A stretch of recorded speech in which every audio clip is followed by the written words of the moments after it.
बिस्मिल्लाहिर्रहमानिर्रहीम। अस्सलाम वालेकुम अज़ीज़ तलबा व तालिबात। आज का लेसन हमारा कौमी तराने की तीसरी सतर है। तो चलिए आज अपना लेसन शुरू करते हैं। अलिफ़ की छोटी शेप बनाएंगे, यहाँ पर इस तरह से छोड़ेंगे। अब यहाँ से उर्दू में जैसे सात लिखते हैं उस शेप में बनाएंगे। वाव का फेस सात मिला के नीचे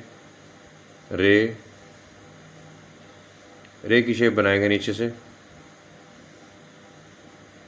तो अब फिर से अलिफ़ की छोटी शेप नोक से हल्का सा निकालेंगे, फिर नोक के साथ हल्का सा शीन का यहाँ से ला के फुल कत के साथ ऊपर लेके जाएंगे इसको। नून बनाने के लिए अलिफ़ की छोटी शेप जैसा कि अलग से आप लोगों को समझा चुका हूँ हरूफ तहजी में। आइन और जे को जोड़ने के लिए बड़ा खम नहीं बनाएंगे, यहाँ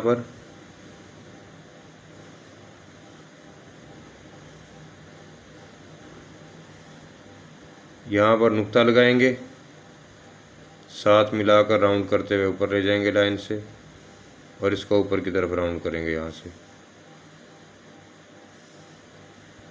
अलिफ़ की शेप छोटी यहाँ से बाहर की तरफ मोड़ते हुए नीचे लाएंगे, गोल करेंगे और फिर लाम और छोटी है। दो सिरे बनाएंगे। निशान में और इसमें डिफरेंस सिर्फ यही है कि उसमें नून का सिरा एक्स्ट्रा है और बाकी वैसे ही बनेगा। नून भी वहाँ पर पहले लिख चुके हैं तो वो भी इसी तरह से लिखा जाएगा।